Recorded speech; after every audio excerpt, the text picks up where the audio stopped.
கடந்த பல வாரங்களாக ஜெபத்தை குறித்து நான் பேசிக்கொண்டு வருகிறேன். ஜெபம் என்பது என்ன? ஜெபம் செய்வதன் நோக்கம் என்ன? ஜெபத்தினாலே வருகிற பலன் என்ன என்பது குறித்து நாம் பார்க்கிறோம். ஜெபம் ஒரு முக்கியமான ஒரு ஒரு காரியமாக தேவன் நமக்காக வைத்திருக்கிறார். அது என்னன்னு கேட்டீங்கன்னா, ஜெபம் தேவனோடு கூட நம்ம இணைக்கிற ஒரு காரியமாக இருக்கிறது. அது ஒரு பாலமாக அமைகிறது. ஜெபத்தின் மூலமா தான் ஒரு இடத்துலேருந்து இன்னொரு இடத்துக்கு நம்மளுடைய காரியங்களை கொண்டு செல்ல முடியும். இந்த பூமியிலிருந்து பரலோகத்துக்கு ஒரு காரியத்தை கொண்டு செல்ல வேண்டுமேயானால் அதுக்கு ஜெபம் ரொம்ப முக்கியமா இருக்கு. அப்போ ஜெபம் என்பது ஏதோ ஒரு சடங்காச்சார சம்பிரதாயம் கிடையாது. காலைல எழுந்திரிச்சு ஜெபம் பண்ணியா, நைட்டு படுக்கும்போது ஜெபம் பண்ணியா, சாப்பிடும்போது ஜெபம் பண்ணியா, அது பண்ணியா இது பண்ணியான்னு யாரோ ஒருத்தர் கேட்டு அதுக்காக செய்கிற காரியம் கிடையாது. இந்த ஜெபம் என்பது தானா வரணும், உள்ளேருந்து வரணும், இங்கேருந்து வரணும். அது பேர் தான் ஜெபம். ஒருத்தர் சொல்லி செஞ்சா அதுக்கு பேர் ஜெபம் கிடையாது, அதுக்கு பேர் கடமை. அவங்க சொன்னாங்கன்றதை செஞ்சேன். ஆனால் இங்கேருந்து வரும்போது தான் நன்றி, இங்கேருந்து வரும்போது தான் விசுவாசம், இங்கேருந்து வரும்போது தான் நம்பிக்கை.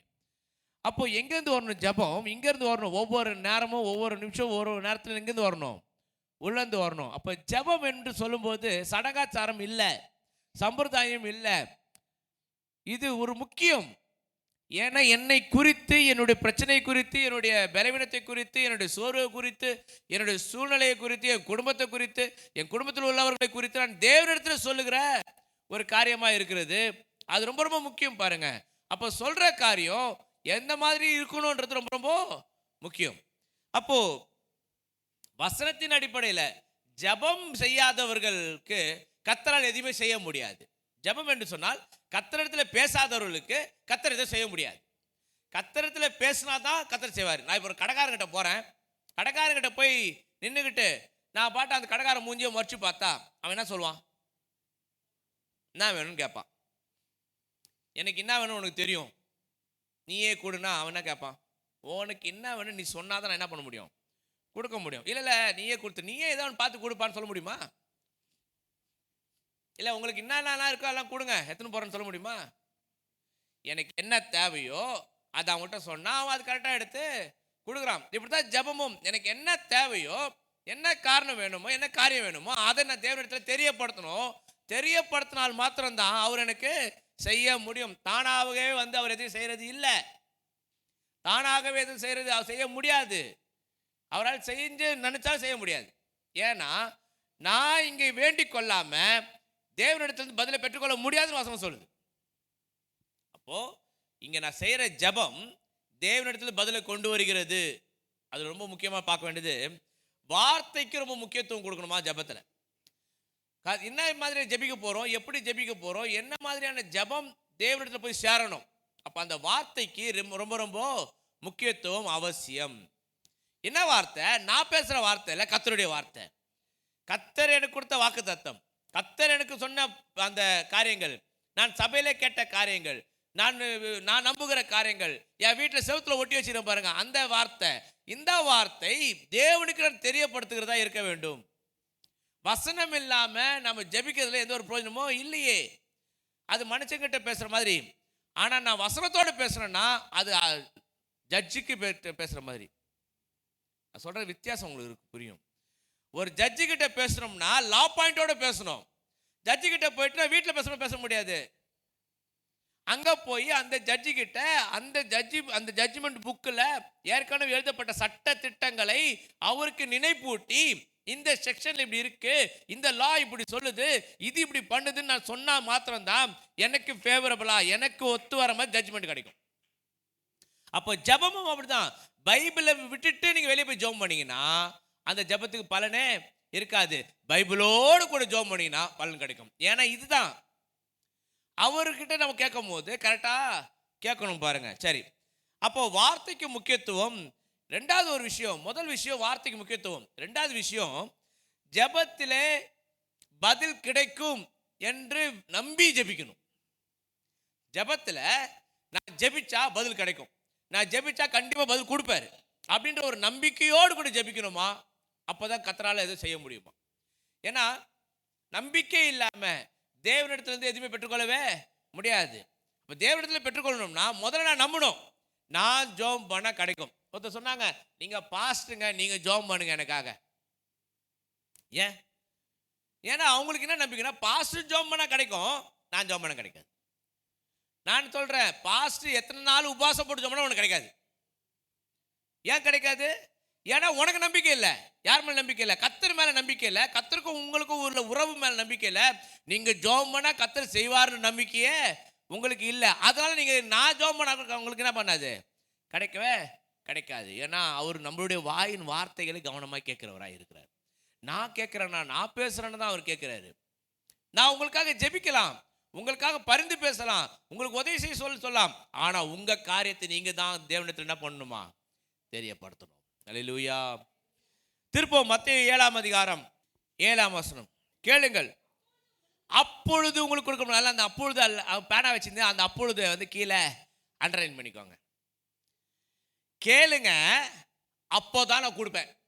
நம்ம பாஷையில் சொல்ல போனா கேளுங்க அப்போது நான் கொடுப்பேன். கேளுங்கள் அப்பொழுது உங்களுக்கு, கேளுங்கள் அப்போது உங்களுக்கு, அப்பொழுதுதான் கேட்டாதான் கிடைக்கும். கேளுங்க அப்பொழுது உங்களுக்கு கொடுக்கப்படும். அப்புறம் தேடுங்க கண்டடைவீர்கள், தட்டுங்கள். இந்த நிறைய தடவை இந்த பாட்டியும் இந்த வசனத்தை நிறைய தடவை கேட்கணும். கேளுங்கள் கொடுக்கப்படும், தட்டுங்கள் திறக்கப்படும். நிறைய கேட்டுட்டோம் நம்மள, கேட்போம், நல்லா இருக்குது. ஆனா உள்ள ஒரு விஷயம் இருக்கு பாருங்க. அது என்னன்னா, நான் கேட்காம, நான் தேடாம, நான் அவரை போய் தட்டாம எதுவுமே கிடைக்காது. எதுவுமே என்கிட்ட வரணும்னா, எனக்கு கிடைக்கணும்னா, நான் எனக்கு நடக்கணும்னா, நான் முதல்ல ஆரம்பிக்காம, நான் முதல்ல எதுவும் செய்யாம தானாகவே எதுவும் வந்து நமக்கு நடப்பது இல்லை. இது ரொம்ப முக்கியம். இப்போ கேட்கணும். அப்ப கேட்கிற ஒரு காரியம் இருக்கு பாருங்க. அந்த காரியத்தை பாருங்க, 8 பாருங்க. ஏனென்றால் எப்படி? ஹலோ, கேட்கிற பரிசுத்தவான் பெற்றுக்கொள்கிறான். அப்படி போட்டுதா? கேட்கிற பாஸ்டர் பெற்றுக்கொள்கிறார்கள். அப்படி போட்டுதா? கேட்கிற எவனா தான் இணங்கின, நீ கேட்கிறவனா இருக்கணும். நீ யாரா இருக்கிறது முக்கியம் இல்லை, நீ நம்பிக்கையோடு கூட கேட்கிறவனா நீ இருக்கணும். நம்பிக்கையோடு கேட்கிறவன் பெற்றுக்கொள்கிறான். கேட்கிற எவனும், என்ன சொல்லுங்க, எவனும், நீ யாரா வந்தாலும் சரி, நீ எந்த பின்னணியில் இருந்தாலும் சரி, நீ எப்படிப்பட்ட மோசமான பாவியா இருந்தாலும் சரி, நீ நம்பி ஒரு விஷயத்தை ஆண்டவரிடத்தில் வந்து கேட்கிற பேரு, அந்த கேட்கிற காரியத்தை என் தேவன் பதிலாய் கொடுக்கிறார். ஆனால் தான் நம்ம தேவனை அறியாதவர்களுக்கு ஜெபம் பண்ண கூட கத்த சோத்து கொடுத்துறாரு. எத்தனை பேர் அதை பார்த்துருக்கீங்க? எத்தனை பேர் அதை யோசிக்கிறீங்க? அப்படி அவன் தேவனை பற்றி அறிந்தவனே கிடையாதுங்க. அவனுக்கு கடவுள் யாருன்னு தெரியாது, இயேசு யாருன்னு தெரியாது. ஆனால் அவனுக்கு வந்து சொல்கிறான், உங்க சாமி கிட்ட எனக்கா வேண்டிக்கோ சொல்கிறாங்களா இல்லையா? உங்கள் சாமி கிட்ட வேண்டிக்கோ எனக்கு சுகம் கிடைக்கும் சொல்கிறாங்களா இல்லையா? நானும் அந்த நேரத்தில் கொஞ்சம் சின்னதாக ஒரு ஜெபம் பண்ணுறேன். ஆண்டவரே, இந்த சகோதரனுக்கு சுகத்தை கொடுங்கப்பா, இந்த சகோதரர் தேவை சந்திங்கப்பா. அவனுக்கு நடக்குது. நடந்த ஒன்னா வந்து சொல்கிறான், நீ ஜெபம் பண்ண நடந்துச்சு சொல்கிறானா இல்லையா? எத்தனை பேர் அது மாதிரி கேட்டிருக்கீங்க?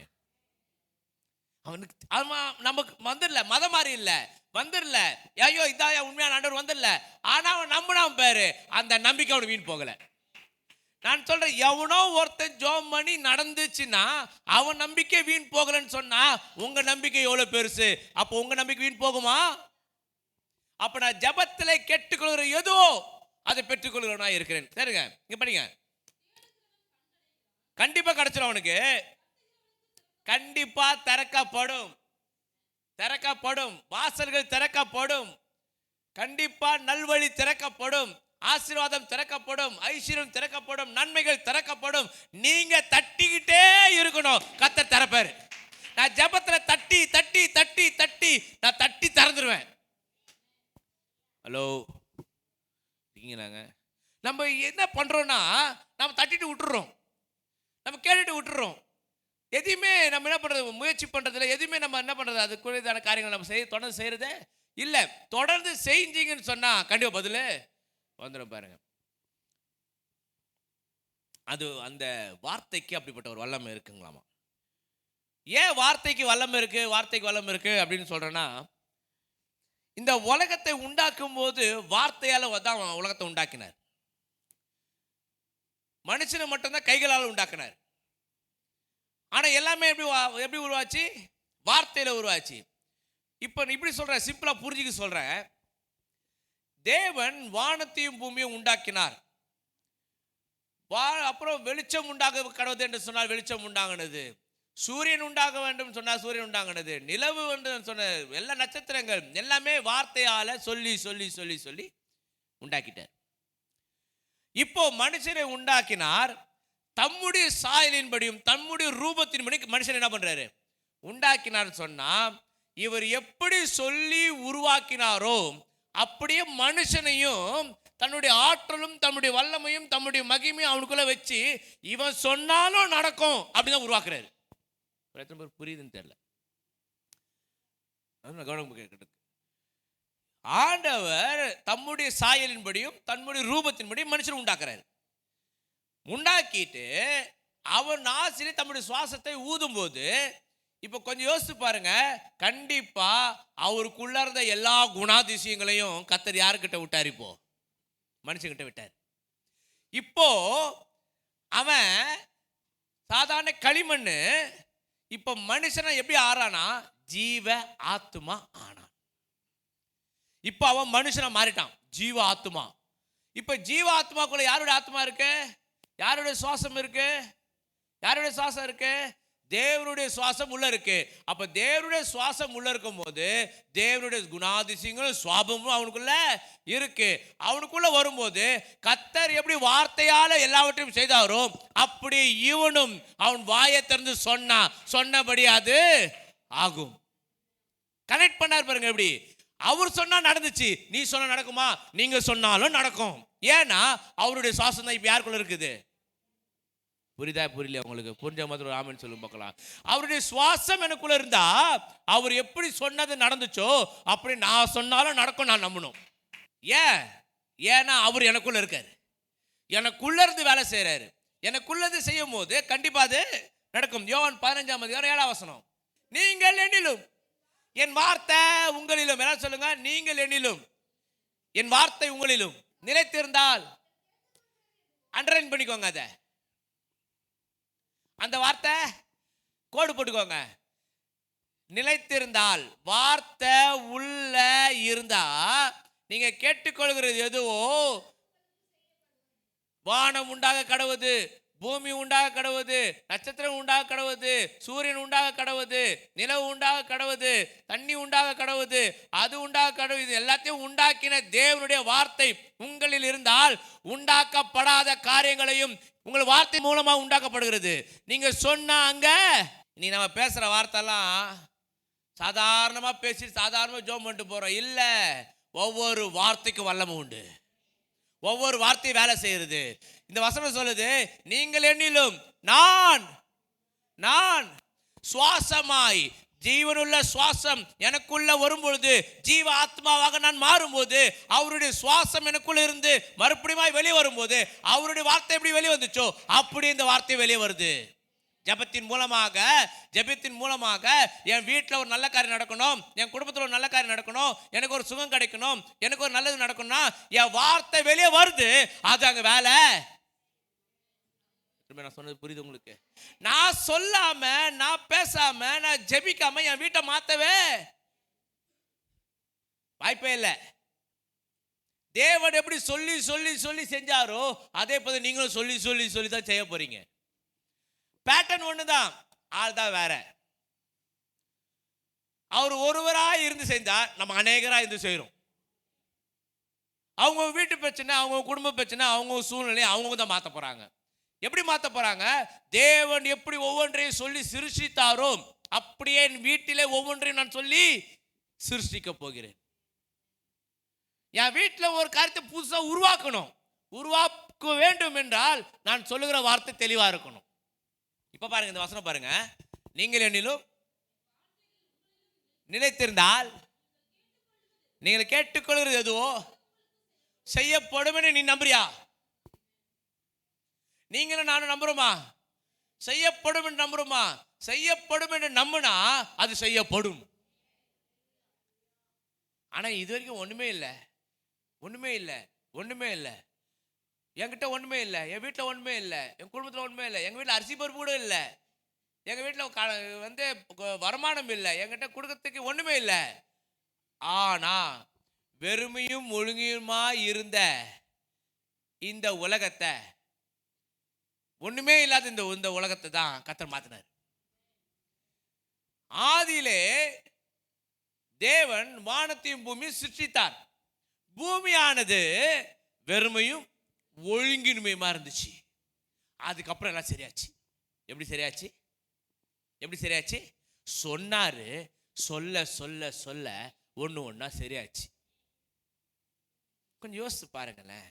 என் வீட்டில் இப்ப எதுவுமே சரியில்லை, என் குடும்பத்தில் எதுவுமே சரியில்லை, என் பிள்ளைங்க சரியில்லை, என் கணவர் சரியில்லை, என் மனைவி சரியில்லை, எல்லாம் சரியில்லை சரியில்லை சரியில்லை தான். ஆனா இப்ப யார் சொல்லணும்? யார் சொல்லணும்? நான் தான் சொல்லணும். எது சரி பண்ணணுமோ, எப்படி சரி பண்ணணுமோ, எப்படி சரி பண்ணணும் நான் நினைக்கிறேனோ அப்படி நான் சொல்லி தான் சரி பண்ணணும். அதான் ஜபம். அதாங்க ஜபம். நான் பார்க்குற விஷயத்த மாற்றணும்னா, நான் மாற்றணும்னு நினைக்கிற விஷயத்த நான் சொல்லணும். ஹலோ, என் சூழ்நிலையை நான் மாற்றணும்னா நான் எப்படி இருக்கணுன்றதை நான் சொல்லணும். நான் சொல்லும் போது அங்க ஒண்ணு இருக்காது. ஆனா நிச்சயமா சொல்ற, விதையானது கண்டிப்பா வளர்வதை போல, கண்டிப்பா எனக்கென்று ஒரு விதை விதைக்கப்படும் போது, என் வார்த்தை விதையாக விதைக்கப்படும் போது அந்த விதை நிச்சயமே வளரும். விசுவாசம் என்று தண்ணியை ஊத்தி அந்த வார்த்தையை திரும்ப சொல்லி அந்த விசுவாசம் தண்ணியை ஊத்துற கண்டிப்பா செடி வளரும். அப்போ ஜபமானது அப்படிப்பட்ட ஒரு மாற்றத்தை கொண்டு வருகிறதா இருக்கிறது. அப்போ வார்த்தை எங்க இருக்குன்னு பாருங்க. ஜீவனுள்ள வார்த்தை, தேவனுடைய வார்த்தை, மகிமையான வார்த்தை. வேதம் சொல்றது, வார்த்தை என்னிலிருந்து புறப்படுகிறது, அந்த வார்த்தை வெறுமையான இடத்துல இருக்கீங்களா? போயிட்டீங்களா? வார்த்தை இப்ப எங்க இருக்குது? எங்க இருக்கு? படிங்க வசனத்தை, ஷார்ப்பா இருங்க. என்னைய பார்த்து வார்த்தை இப்ப எங்க இருக்கு? வார்த்தை எங்க இருக்கு? வார்த்தை எங்க இருக்கு? பக்கத்துல இருக்கிறவங்க பார்த்து ரெண்டு போட்டு சொல்லுங்க, உங்ககிட்ட இருக்குது வார்த்தை. தட்டி சொல்லுங்க, கிள்ளி கூட சொல்லுங்க, அச்சு கூட சொல்லுங்க, அச்சு கூட சொல்லுங்க, தப்பு இல்லை. வார்த்தை எங்க இருக்குது இப்போ? கெட்ட வார்த்தை எங்க இருக்குது இப்போ? அசிங்கமா பேசுற வார்த்தை எங்க இருக்குது இப்போ? வாயை திறந்தா ஒன்னே அப்படியே ஓன்னு எல்லாமே வந்துடும் வெளியே. அந்த வார்த்தை எங்க இருக்குது? ஆனா எந்த வார்த்தை உள்ள இருக்கணும்? சொல்றாரு, நீங்கள் என்னிலும் என் வார்த்தை. எல்லாம் சொல்லுங்க, என் வார்த்தை. யாருடைய வார்த்தை அது? யாருடைய வார்த்தை அது? கர்த்தருடைய வார்த்தை இப்ப என் வார்த்தையா மாறுது. எத்தனை பேர் சொல்றது புரியுது? கர்த்தருடைய வார்த்தைங்க அது. கர்த்தருடைய வார்த்தை பொய் உரையாத வார்த்தை, விசுவாசமான வார்த்தை, நம்பிக்கையான வார்த்தை, வானம் உண்டாக கடவுள்னு சொன்ன வார்த்தை. அந்த வார்த்தை இப்ப ஜீவன் உள்ளதாய் எனக்குள்ள இருக்கிறது. இப்ப அந்த வார்த்தை யாருடையது? இப்ப அந்த வார்த்தை இப்ப யார் சொல்ல போறா? என் மூலமா, என் வாய் மூலமா, என் சத்தத்து மூலமா யார் சொல்ல போறா? அந்த வார்த்தையை நான் சொல்லும் பொழுது அந்த வார்த்தை ஜீவன் உள்ளதா இருக்கிறது. அந்த வார்த்தை வேலை செய்கிறது. இப்ப சொல்லுங்க, நீங்க ஜெபத்தில் கேட்டுக்கொள்கிறது எதுவோ அது பெற்றுக்கொள்கிறவர்களா இருக்கிறீங்க. ஏன்? ஏன்னா பேசுறது எதுவுமே என் வார்த்தை இல்லை, அது அவருடைய வார்த்தை. என் வார்த்தையை பேசினா ஒன்றும் கிடைக்காது, ஆனா அவருடைய வார்த்தையை பேசினா கண்டிப்பா கிடைக்கும். அல்லேலூயா, அல்லேலூயா. அப்ப சொல்றாரு, நீங்கள் என்னிலும் என் வார்த்தை உங்களிலும் நிலைத்திருந்தால், அப்படின்னு அர்த்தம் மாறாம இருந்தா, மாத்திக்காம இருந்தா, இன்னைக்கு ஒரு பேச்சு நாளைக்கு ஒரு பேச்சு பேசாம இருந்தா, அதே நீ யோசிச்சுட்டு இருந்தா, மாறாம இருந்தா, சொல்றாரு பாருங்க, நீ கேட்டுக்கொள்வது எதுவோ, எல்லாம் சொல்லுங்க எதுவோ. என்ன வேணும் உங்களுக்கு? என்ன வேணும் உங்களுக்கு? எதுவோ. ஆனா நம்பிக்கையோடு கேட்கிறியான்றதான் முக்கியம். நம்ம கேட்கும் போது அந்த மாதிரி ஒரு நம்பிக்கையோட கூட கேட்கிறோமான்றத முக்கியம். நீங்க கேட்டுக்கொள்வது எதுவோ அது உங்களுக்கு, அது உங்களுக்கு. இப்ப சொல்லுங்க, யார் செய்யறா? யார் செய்வா? யார் செய்யறா? யார் செய்யறா? சத்தமா யார் செய்யறா? கர்த்தர் எனக்காக யாவையும் செய்து முடிக்கிறாரு. இந்த வசனத்தை படிக்கும் போது, தியானம் பண்ணும்போது, இதை குறித்து யோசிக்கும் போது, எனக்காக யாவும் செய்து முடிக்கணும்னா, கர்த்தர் எனக்காக யாவும் செய்து முடிக்கணும்னா, நான் செய்ய வேண்டியது கரெக்டா செஞ்சாதான் அவரால் செய்யவே முடியுது. நான் கேட்காம, நான் தட்டாம, நான் தேடாம அவரால் ஒண்ணுமே செய்ய முடியறது இல்லை. ஏன்னா அவர் செய்யணும்னு ஆசைப்பட்டாலும் நான் அதுக்கு ஒத்துழைக்கல. நான் ஒத்துழைக்கணும், நான் செய்யணும், நான் முயற்சி பண்ணணும். நான் செய்ய ஆரம்பிச்சா அவர் செய்ய ஆரம்பிச்சாரு. நான் ஒரு பாஸ்டருடைய பிரசங்கத்தை கேட்டுட்டு இருந்தேன். அந்த பாஸ்டருடைய பிரசங்கத்தில் அவர் சொல்றாரு, சவுதி அரேபியாவில் ஒரு ஷாப்பிங் காம்ப்ளெக்ஸில் ஒரு அந்த சவுதியில் ராஜா, சவுதிக்கு ராஜா, சவுதியில் எப்பவுமே அவங்களாம் வந்து ராஜாக்கள் தான், சவுதியில் இப்போ ராஜாக்கள் தான். பெரிய ராஜா அவர் தான் வந்து பெரிய கோடீஸ்வரராக இருக்காரு. அந்த அந்த ராஜா ஒரு நாள் ஷாப்பிங் போறாரு. ஸோ ஷாப்பிங் காம்ப்ளெக்ஸ் போறாரு. சவுதியிலேயே அவர் அவர் அவர் அவர் சொன்னால் எல்லாமே நடக்கும். ஏன்னா அவர் தான் இவங்க வந்து அந்த அந்த சவுதிக்கு ராஜா. அவர் தான் இப்போ ரீசெண்டாக நடந்த ஒரு விஷயம். அப்போ அந்த ராஜா இந்த ஷாப்பிங் போகும்போது எல்லா கடையும் அப்படி பார்த்துட்டு போறாங்க அப்படின்னு. அப்போ பார்த்துட்டு அந்த ஒரு சின்ன பையன் வந்து, ராஜாவே ராஜாவே, நீங்க இப்படியே எல்லா கடைக்கும் போயிட்டு வரீங்க, அப்படியே என் கடைக்கு வந்து ஏதாவது ஒரு பொருள் வாங்கிட்டு போங்களேன். அவங்க அப்பா வந்து ஒரு சின்ன ஒரு கடை, சென்ட் பாட்டில் விற்கிற கடை வச்சிருக்காரு. சாதாரண சின்ன கடை, சென்ட் பாட்டில் விற்கிற கடை. வகை வகையான சென்ட் எல்லாம் வச்சிருக்காரு, எல்லாம் வச்சிருக்காரு. இந்த சின்ன பையன் வெளியே நின்றுக்கிறான். ராஜா வர்றதை பார்க்குறான். சவுதியுடைய மன்னர் அவர் வராரு. வந்த உடனே அவர்கிட்ட சொல்கிறான், ராஜாவே எங்கள் கடையில் வந்து ஒரே சின்ன சென்ட் பாட்டில் வாங்கிட்டு போனால் எங்களுக்கு அது கௌரவம், எங்களுக்கு மரியாதை அப்படின்னு சொல்கிறான். சொன்ன உடனே இந்த ராஜா என்ன பண்ணுறாரு, ஒரே ஒரு சென்ட் பாட்டில் கொடுப்பா அப்படின்னு சொல்லி வாங்கிட்டு போயிருப்பார் நினைக்கிறீங்களா? ஏன்னா அவர் ராஜாங்க, அவருக்குன்னு கெத்து, அவருக்குன்னு மரியாதை, அவருக்குன்னு ஒரு கெப்பாசிட்டி இருக்குதுன்னா அவர் போய் ஒரே ஒரு 1.5 சென்ட் பாட்டில் வாங்க முடியுமா? சொல்லுங்க. ஒரு 100 ரூபா கொடுத்து ஒரு சென்ட் பாட்டில் வாங்குவாரா? இல்லை ஒரு 1000 ரூபா சென்ட் பாட்டில் வாங்குவாரா? அவர் ராஜா, அவருக்குன்னு ஒரு மரியாதை இருக்குல்ல, அவருக்குன்னு கெத்து இருக்குல்ல, அவர் அந்த மரியாதை விட்டு கொடுத்துக்க மாட்டார்ல. அவர் என்ன பண்ணாரு தெரியுமா? இந்த கடையில் இருக்க அத்தனை பொருள் நான் எடுத்துக்கிறேன். எப்படி? இந்த கடையில் இருக்க அத்தனை சென்ட்டையும் நான் என்ன பண்ணிக்கிறேன், நான் வாங்கிக்கிறேன். இந்த கடை மொத்தமாக எவ்வளோன்னு சொல்லி நான் கொடுத்துட்றேன். அவன் கேட்டது என்ன? ஒரே ஒரு சென்ட் பாட்டில் வாங்கிக்கோங்கன்னு. ஆனால் அந்த ராஜா என்ன பண்ண தெரியுமா? மொத்தம் கடையே வாங்கிட்டாரு. எதுக்கு சொல்றேன்னா, கேட்கிற ஆளு எப்படிப்பட்ட ஆளுன்னு நினைச்சு கேட்டா கேட்கிற காரியமும் பெருசா தான் இருக்கும். பதில் பெருசா இருக்கும், விடை பெருசா இருக்கும், ஆன்சர் பெருசா இருக்கும், நல்லது நடக்கிறது பெருசா நடக்கும். அப்ப கேட்கறது கரெக்டா கேளுங்க. யார்கிட்ட கேட்கிறோன்றது ரொம்ப ரொம்ப முக்கியம். எப்படி கேட்கிறோன்றது ரொம்ப ரொம்ப, எப்படி கேட்டா பதில் கிடைக்கும். நான் சின்னதா கேட்கறேன்னு நினைச்சிட்டு இருக்கேன், ஆனா அவர் பெருசா பதில் கொடுக்குறாரு. நீ நினைப்பதற்கும் நீ யோசிப்பதற்கும் மேலான காரியங்களை உனக்கு நான் என்ன பண்ணுவேன், செய்வேன். நீ அறியாததும் உனக்கு கெட்டதுமான பெரிய காரியங்களை செய்வேன். அவர் லெவல், அவருடைய லெவலுக்கு அவர் யோசிக்கிறாரு. என் லெவலுக்கு நான் இதை யோசிக்கிறேன். எனக்கு ஒரு சொந்தமா சர்ச்சை வேணும் ஆண்டவரே, என் லெவலுக்கு யோசிக்கிறேன். அவர் லெவலுக்கு எப்படி யோசிப்பாரு எனக்கு தெரியாது. ஏன்னா என் நினைவுகள் அவர் நினைவுகள் அல்ல, அவர் நினைவுகளை எனக்கு தெரியாது. ஏன்னா அவர் யோசிக்கிறது என் கண் காணவும் இல்லை, என் காது கேட்கவும் இல்லை, அது மனுஷன் ஞானத்தில் தோன்றவும் இல்லை. எனக்கு அது தெரியாது. நான் சொல்ல வேண்டியது சொல்லிட்டேன். ஆண்டவர் எனக்கு சர்ச்சை வேணும், சொந்தமா சர்ச்சை எனக்கு வேணும், பெரிய இடமா எனக்கு வேணும், எனக்கு வேணும் கேட்டுட்டேன். எப்படி கொடுக்க போறேன்னு தெரியாது. எனக்கு சொந்த வீடு வேணும், பென்ஸ் கார் வேணும், கேட்டுட்டு இருக்கேன்.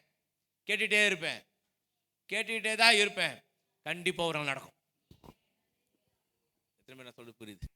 இதெல்லாம் அவதான் இவருக்கு யாரு அப்படி சொல்றீங்கன்னு நான் பார்க்குறேன். அப்படி சொல்லணும்னு எதிர்பார்க்குறேன். ஆமா, இவரு ஓவரா படம் ஓட்டுவார், இவரு வாயிலே வடை சுடுவார், இவரு ஓவரா பேசுவார் இவரு அப்படின்னு ஒருத்தர் சொல்லணுங்க. ஏன் சொல்லணும் தெரியுமா? அப்படி சொன்னா அவன் மூஞ்சில கறி பூசுற மாதிரி நான் ஒரு நாள் நினைப்பேன். ஹலோ, இப்படி சொல்லலன்னு வச்சுக்கோங்களேன், எப்படி அவன் மூஞ்சில கறி பூசுறது? அவனும் நம்புறான், இந்த மனுஷன் சொன்னா சேவம் போலுது. அப்படி அவன் நம்பிக்கையா பேசுங்க. 4 பேர் வந்து இதெல்லாம் ஜாஸ்தி பிரதர், உங்களுக்கு இதெல்லாம் அதிகம் பிரதர் அப்படின்னு என்ன சொன்னாங்கன்னு வச்சுக்கோங்களேன். ரொம்ப பில்டப் பண்றீங்க பிரதர், நீங்க ஓவரா சீன் போடுறீங்க பிரதர், நீங்க ரொம்ப வாயில வடை சொல்றீங்க பிரதர், நீங்க வெறும் கையில முளம் போடுறீங்க அப்படின்னு 4 பேர் சொல்லணும். என்ன அப்படி சொன்னா நான் சந்தோஷப்படுவேன். ஏன் தெரியுமா? உன் மூஞ்சிலாம் கறி பூசுற காலம் சீக்கிரமா வரப்போகுது, தூரத்துல இல்ல. நான் சொன்னது புரியுதுன்னு சொல்ல, இது உங்க ஒவ்வொருத்தருக்கும் பொருந்தும். நீங்க நினைக்கிற காரியங்கள் பெருசா இருந்துச்சுன்னா கேட்கிறவன் எப்படி தெரியுமா கேட்பான்? கேவலமா பார்ப்பான், கேவலமா கேட்பான், கேவலமா யோசிப்பான். ஆனா அவன் மூஞ்சில தான் கறி பூசுற மாதிரி தான் கத்த செய்யணும்னு ஆசைப்படுவேன் நான். இருக்கீங்களாங்க? எத்தனை நான் சொன்னது புரியுது உங்களுக்கு? கேட்கிறவர் யார், கொடுக்கிறவர் யாருன்னு பாருங்க. கேட்கிறவனுக்கு கிடைச்சிரும். கொடுக்கிறவர் யாரு? வானத்தையும் பூமியும் உண்டாக்கின சர்வ வல்லமுள்ள தேவன். வானம் அவருடைய சிங்காசனம், பூமி அவருடைய பாதப்படியா வச்சுட்டு இருக்கிற தேவன். நீங்க தேவனிடத்துல கேட்கறீங்க, தேவனிடத்துல பேசுறீங்க, தேவனிடத்துல சொல்றீங்கன்னா தேவன் தம்முடைய அளவின்படி, தம்முடைய ஐஸ்வர்யத்தின்படி என்னுடைய குறைவுகள் எல்லாவற்றையும் தம்முடைய மகிமையின் ஐஸ்வர்யம் நிறைவாக்க வல்லவராய் இருக்கிறாரே. அவர் எப்படி கொடுப்பாரு? பொதுவாக ஒரு பழமொழி ஒன்று இருக்குது, கடவுள் கொடுத்தா கூரையை பிச்சுக்கிட்டு கொடுக்கும் இல்லை? இப்போ காங்கிரீட்லாம் போட்டாச்சு, பிக்கலாம் முடியாது. இப்போ எல்லாம் காங்கிரீட் போட்டு அடைச்சி வச்சிட்டோம். அவரே கொடுத்தானா முடச்சி தான் கொடுக்கணும். முதல்ல சொல்லுவாங்க, சாமி கொடுத்தா கூரையை பிச்சின்னு கொடுக்கணும். அதுக்கு என்ன அர்த்தம் தெரியுமா? உன் வீடு பத்தாதுரா, உன் கூரை பத்தாது, ஏன்னா கொடுத்தா அவ்வளோ பெருசா இருக்கும். அதுக்காக தான் அர்த்தம். அப்போ கத்தர் கொடுக்குற விஷயத்துல நம்ம குறைக்க கூடாது. கத்தர் அதிகமா பெருசா கேளுங்க, அப்போதான் அவருடைய அளவின்படி நான் கேட்கிறேன்னு அர்த்தம். என் ஸ்டாண்டர்ட் நான் உயர்த்திட்டேன், என் நம்பிக்கையை நான் உயர்த்திட்டேன், என்னுடைய நோக்கத்தை நான் உயர்த்திட்டேன். கீழானவர்களை விட்டு மேலானவர்களை நோக்கி பார்க்கிறேன். நான் இப்போ என் வாழ்க்கை எப்படி அமையணும்னு நான் வீட்டில் உட்காந்து யோசிக்கணும். அப்படி யோசிச்சா நான் சொல்லுகிறேன், கத்தர் எனக்காக யாவையும் செய்து. நான் நம்புறேன். எனக்கு நிறைய கடன் இருக்கு, நான் ஒத்துப்பேன். ஆனா என் கடனை அடைக்க எனக்கு திராணி கிடையாது. ஆனா நான் நம்புகிற என் தேவன், நான் விசுவாசிக்கிற என் ஆண்டவர் எல்லாவற்றையும் எனக்காக செய்ய வல்லவராக இருக்கிறார் என்று முழு நிச்சயம் நம்பி இருக்கிறேன். இது வரைக்கும் ஒண்ணும் கிடையாது, இந்த நிமிஷம் வரைக்கும் என்கிட்ட ஒண்ணும் கிடையாது. ஆனா நான் விசுவாசிக்கிற தேவன் இன்னார் என்று நான் அறிந்திருக்கிறேன். அவரால் செய்யக்கூடிய அதிசயமான காரியம் ஒன்று உண்டோ? போயிட்டீங்கன்னா தெரியல. திருப்பம் மார்க் 11ஆம் அதிகாரம், அதுல 23ஆம் வசனம் பாருங்க. எவனாகிலும் இந்த மலையை பார்த்து, இதெல்லாம் தெரிஞ்ச வசனம் தானே, இந்த மலையை பார்த்து நீ நீ நீ மலையை பார்த்து நீயா? ஏங்க முட்டாள்தனமா இல்லைங்க. ஒரு மலையை பார்த்து நீ அப்படின்னு சொன்னா பார்க்குறோம் என்ன நினைச்சுப்பான்? பைத்தியம் போலுது, இது மலையை பார்த்து பேசுது, கொஞ்சம் கூட மூலையே இல்லை இதுக்கு. மலை ஒன்று மலையை பார்த்து பேசுறாரு நீ எதை? ஒரு மனுஷனை பார்த்து நீன்னு சொன்னா, ஓ மனுஷனை சொல்றாங்கப்பா, அவன் நகர்ந்து போயிடுவான். ஏய் தள்ளிப்போ, நகர்ந்து போ அப்படின்னா அவன் போயிடுவான். ஆனா ஒரு மலையை பார்த்து போ அப்படின்னு சொன்னா எப்படி போவோம்? நீ உயிர் உள்ளவ, அது உயிரே இல்லாத ஒரு ஜடம், அது உயிரே இல்லாத ஒரு பொருள், அதை பத்தி நீ நான் பேசுவேன். இயேசு சொல்லி கொடுத்த வார்த்தை, நீன்னு பேசுனா அந்த வார்த்தைக்கு ஒரு வல்லமை போகுது. நீ பெயர்ந்து சமுத்திரத்துல தள்ளுண்டு போ, என்ன சொல்லுங்க, போ என்று சொல்லி நடக்கும் என்று தன் இருதயத்தில் சந்தேகப்படாமல் நம்புனா. அல்லேலூயா. இங்க சொல்லுன்ற வார்த்தை எத்தனை வாட்டி வருதுன்னு கொஞ்சம் அண்டர்லைன் பண்ணி பாருங்க. 3 முறை வருதா? நான் சொன்னபடியே வாய் தந்து சொன்னா நடக்கும். உம்மனாங்கொட்டாம இருந்தா ஒண்ணுமே நடக்காது, இன்னும் மோசமா தான் போகும். இதெல்லாம் எங்க பண்ணணுமா? ஜபத்துல பண்ணணுமா? இதுதான் சொல்ல வந்தேன். இதெல்லாம் ஜபத்தில் தான் சொல்ல வேண்டிய வார்த்தைகள் சொல்றாங்க. என்ன சொல்றீங்க? சொல்லி சொன்னபடியே நடக்கும், சொன்னபடியே ஒரு அல்லே சொல்லுவோம். நான் ஜபத்தில் சொன்னபடியே